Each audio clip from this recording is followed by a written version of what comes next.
Good evening, ladies and gentlemen. We're so glad to welcome you as part of our community tonight. Please note that this webinar is being recorded and distributed live stream. By entering this virtual meeting room, you give your consent to be recorded and distributed by Vienna Live, with me and more, and other third parties. If you wish to not be recorded, please go to the link to the live video feed, the link to which I've just placed in the chat room.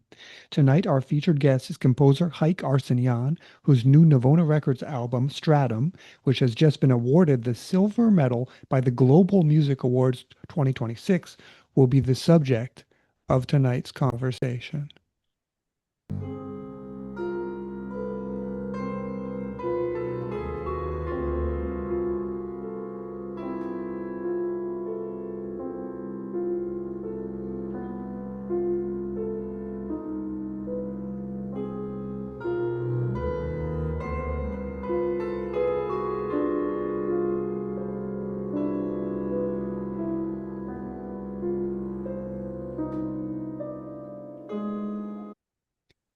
Welcome, Hayk.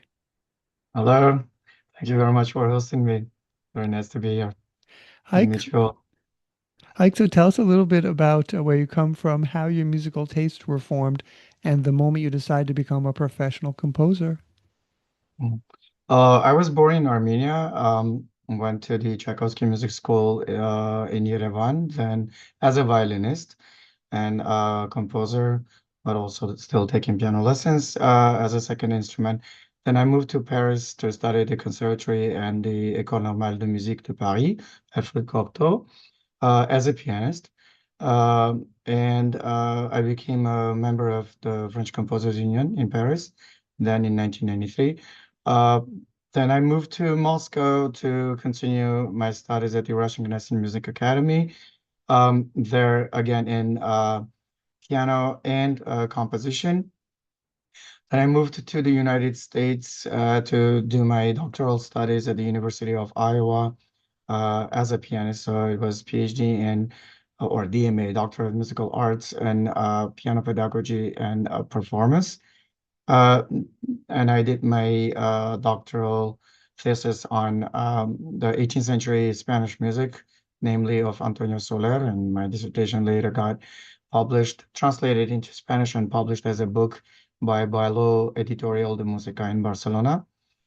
Then I moved to New York to do professional studies at Manhattan School of Music, and I was honored to be awarded the Yevgeny Kissin scholarship. That was full tuition scholarship at MSM, and was commissioned by NYU Tisch to create a course for them called musical collaboration. So I was teaching the dancers and musicians how to work with each other in different aspects, such as technique, dance technique teacher, an accompanist, or a choreographer and composer, or a choreographer and a performer of a pre-written music. So got the professorship at NYU, and I sort of understood that this is it. Like I made my New York as my home. So I've been in New York for over 20 years at this point, and I am loving it every day. Sometimes hating, but I love it every day.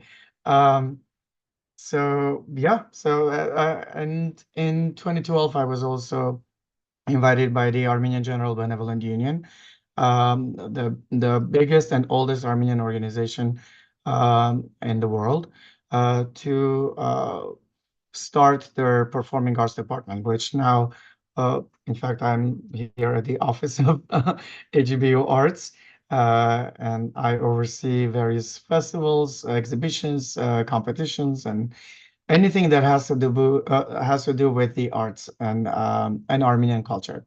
So I have a lot of hats. Where my musical tastes from?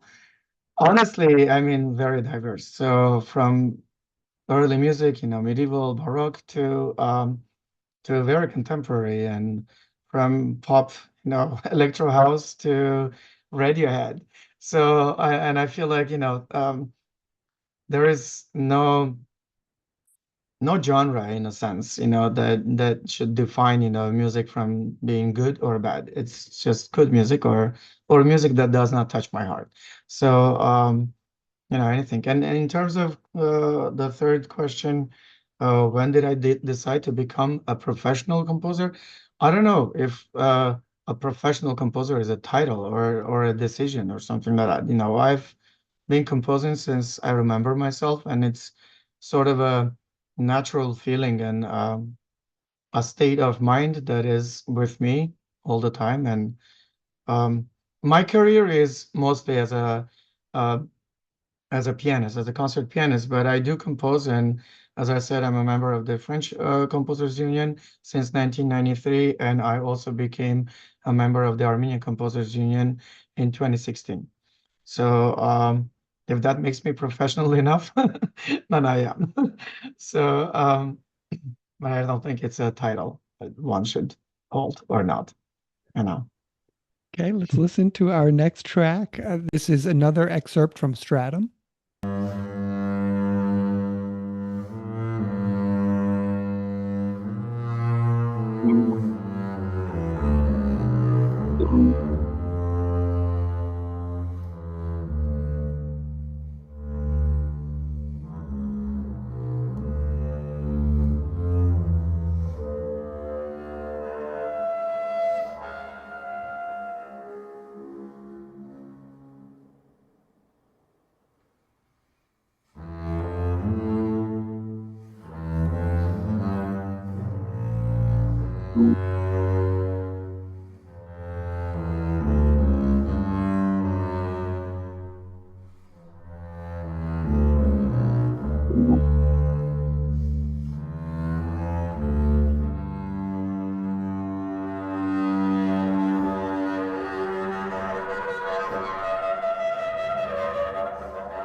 Wow, mysterious. So tell us about this work, Stratum. It won the silver medal for the Global Music Awards 2026.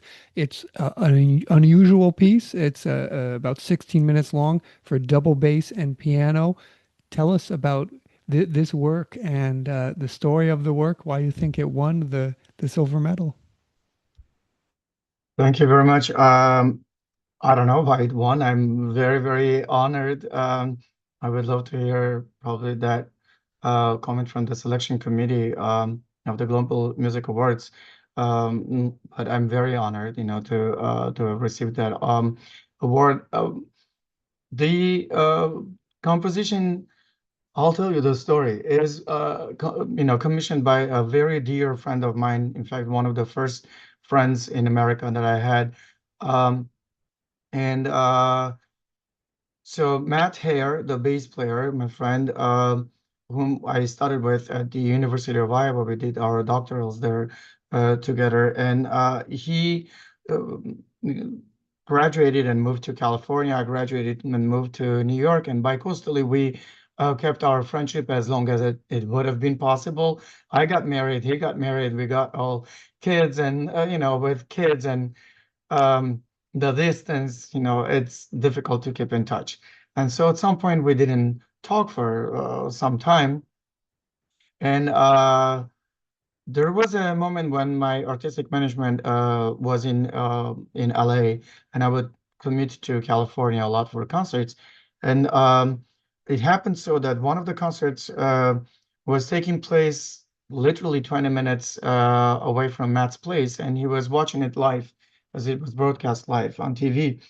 And he sent me a message, dude, you're so close to me, but I cannot come to your concert because I'm with my kid, my wife is on the night shift, as a nurse, and I cannot leave my kid and come meet you. And I was with my kid, and I could not leave my kid too, and to see to meet him.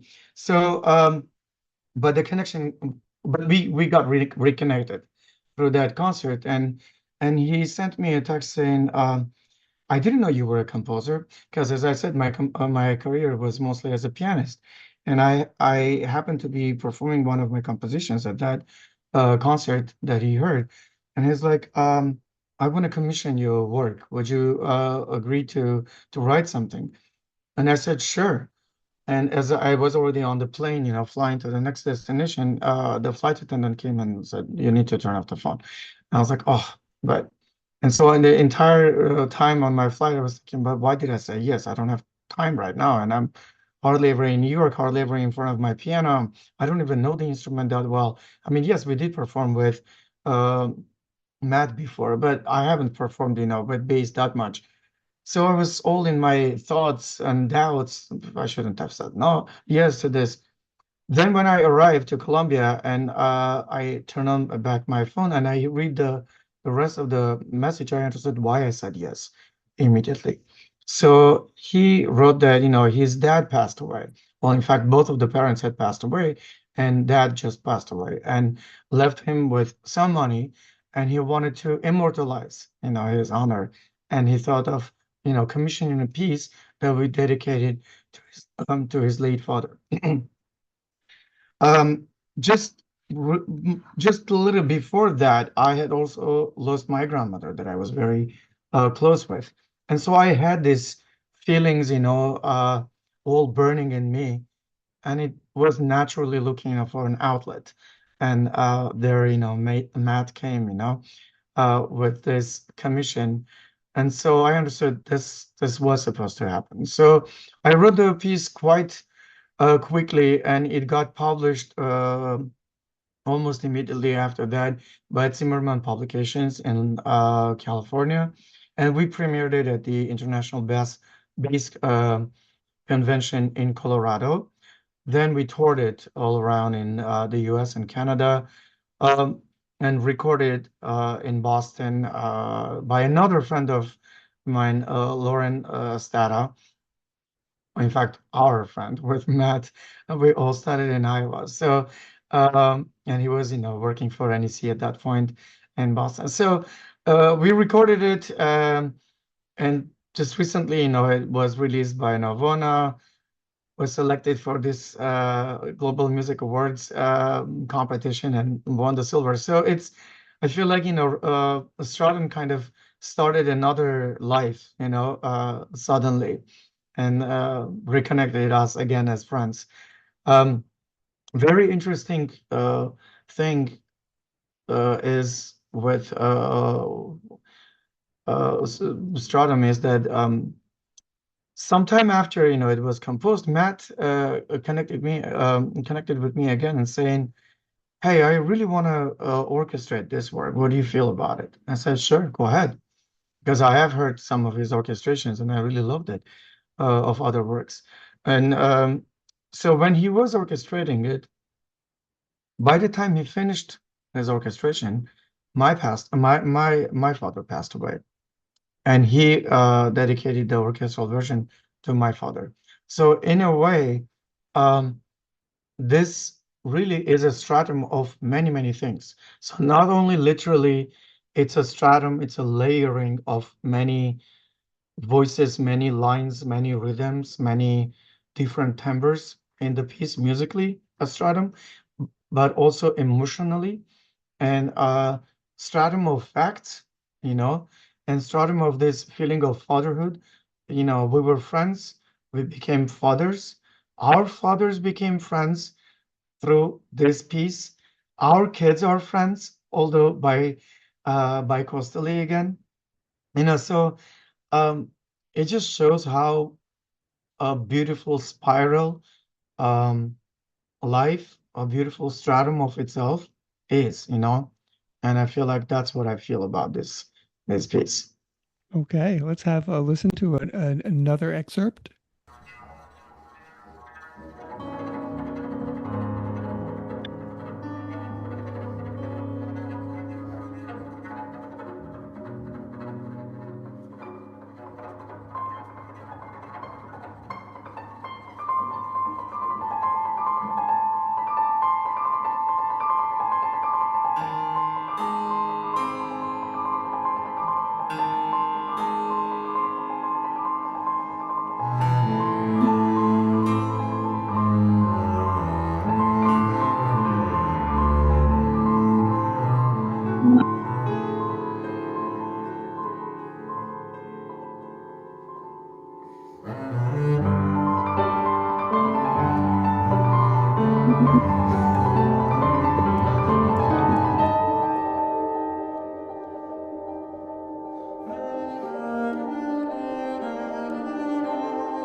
And this brings us to the philosophical part of our conversation. Quote, Matt Hare commissioned me to compose this work as a dedication to his late father, so automatically the grief was the basis of this work as an emotion.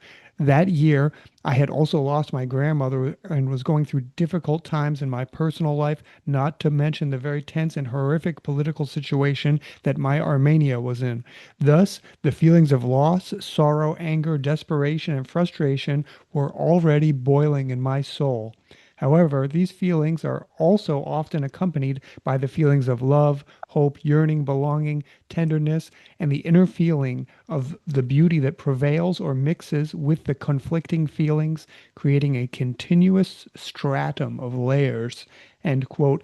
Please, Hike, give us an example of how music can create emotions, for example, the emotion of sorrow and the emotion of hope.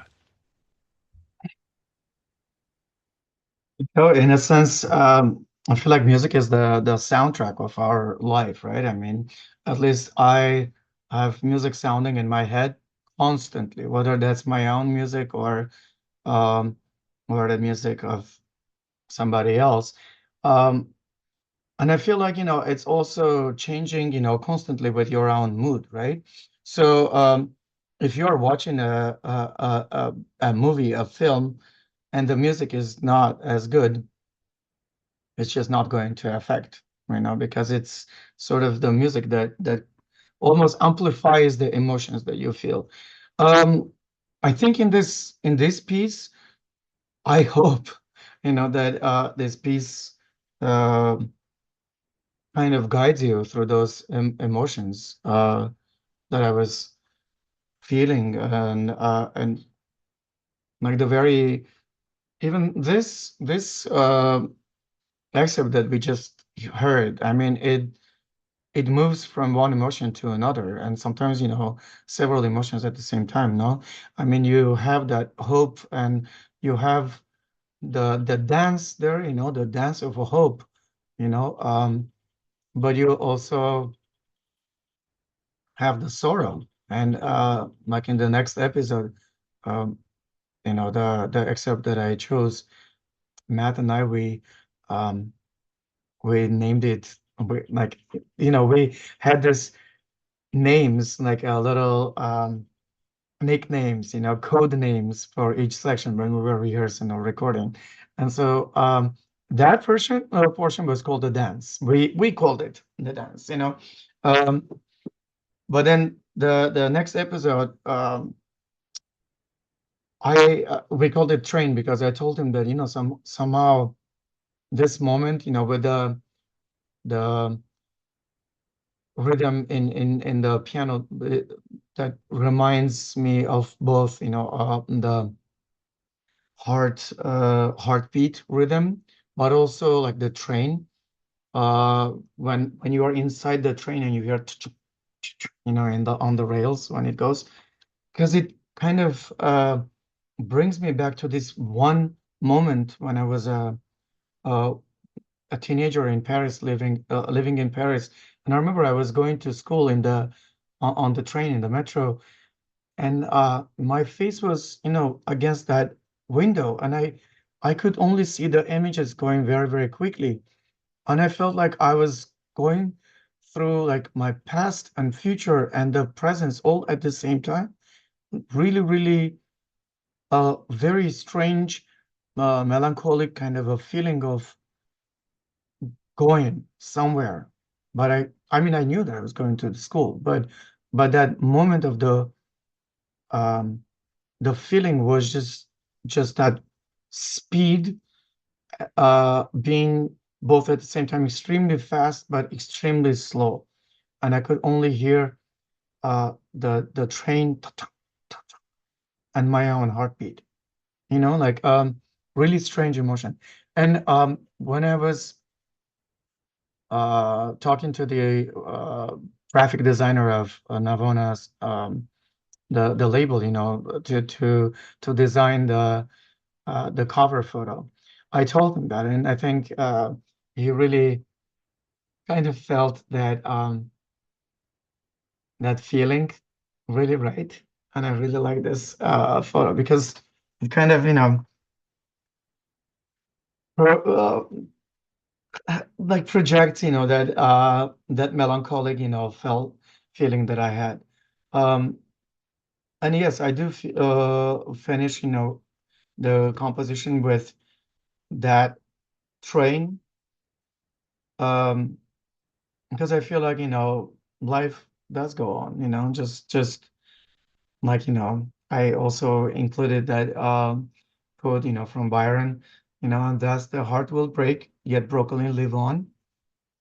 I feel that people don't really die. I mean, they stay in our hearts. So as long as we think of them, we feel them, they're alive. So heart breaks, but it lives on, and the train goes on. So Let's have a listen to our final excerpt.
Are there any questions? Would anybody like to join in, ask Hike something?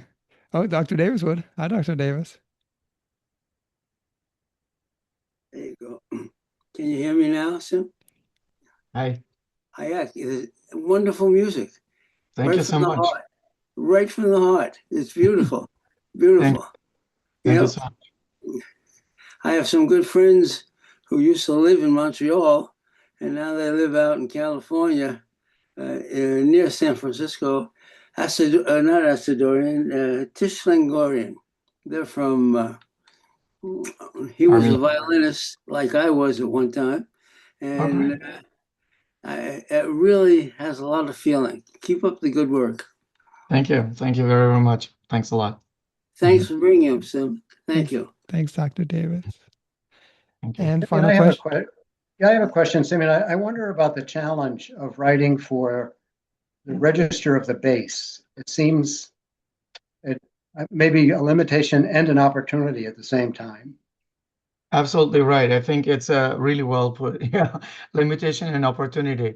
And I try to not only use all of the registers, but also I implemented a lot of extended techniques to create more timbres and diverse timbres. I almost wanted to have bass sound not only just as bass, but many more instruments. Same for the piano. So yeah, some challenges were there, uh, but I think it also gave me a lot of opportunities to explore the instruments' capacities, both piano and bass. Thanks, You Fred. know. Last question then to me. What do you wish all of us who get to know Stratum, what would you like us to take away from this experience? Um, I am hoping that, everyone can connect to their own um, stratum of feelings and life, with my stratum, and I'm hoping that they will enjoy the work and they will want to hear it and listen to it again and again. And I hope that it um, connects with their hearts. I think music is something that connects us all. So I'm hoping for that. Let's see how we can get the album. It's on Navona Records, and that's at navonarecords.com. All you have to do is you go to the search when you go to navonarecords.com and you write in Stratum, and it should come right up. There it is. So you Yeah. can get all the information. You can buy the album, watch it on YouTube, stream it or buy it, On find all the all streaming, information.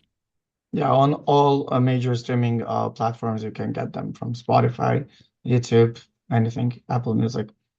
all- And scores are also published, and you can buy them at zimmerman.com. So Zimmerman Publications are the ones, who published, and they are available for sale worldwide. Excellent. And if we'd like to stay in touch with Hayk Arsenyan, we can go to his website, haykarsenyan.com. Hayk, people can reach out to you under contact. Absolutely, yes. That comes directly to me. Mhm. Perfect. So feel free to reach out to Hayk with any of your questions or comments. Again, haykarsenyan.com under contact. Thank you so very much to Hayk Arsenyan. Thank you very much for hosting me. Thanks to everybody from the publisher, to my wonderful friend Matt, who plays beautifully this piece, to Lauren, who recorded it beautifully, so the label, everybody. So thank you very much. And to the Global Music Awards too. Thank you for inviting. So thanks you all. Before we go, I'd like to bring your attention to simeonmorrow.com where you can find all information about upcoming shows. And while you're at it, please do take a look at the Become a Sponsor for $5 a month campaign. For $5 a month, you will receive one Vienna Live Celebrates 5 Years mug. For $10 a month, you will receive one Vienna Live Celebrates 5 Years mug and one Vienna Live City tote bag. There is also an option to sponsor the show for no minimum payment under one-time payment custom, and there's no minimum payment. You can sponsor for $1, however much you like. all sponsorships ensure that Vienna Live can continue to operate as a free public music service. And coming up in 3 weeks, so we have a 2 week hiatus. This is going to be July 15th on Wednesday. We have Sylvia Brooks' Soliloquy. With soulful elegance, jazz vocalist Sylvia Brooks is joined by her longtime songwriting collaborator, arranger, and co-producer Kristen Jacob on her sixth studio album, Soliloquy. The superb pianist leads the band that includes saxophonist Farzin Farhadi, guitarist Grant Geisman, bassist Kevin Axe, and drummer Kevin Winnard. The album was recorded live at Malibu's Dragonfly Creek Studios with engineer and mixer Charlie Pollard, capturing every nuance of Brooks' captivating music. Let's discover the newest jazz. That's again in 3 weeks, July 15th. Sylvia Brooks' Soliloquy, and all information about upcoming shows may be found at www.simeonmorrow.com. Once again, thank you so very much to Hayk Arsenyan. Thanks to Vienna Live's corporate and individual sponsors. Your ongoing support allows Vienna Live to continue to operate as a free public music service. Thanks very much to my cousin Mike, a marketer from Layer App. If you're an architect or an engineer, they have a really cool tool you should check out. And of course, most of all, thanks to you, our participants, who make it all worthwhile. From Washington, D.C. and New York City, New York, goodbye, and see you on Wednesday in 3 weeks. Thank you. Goodbye.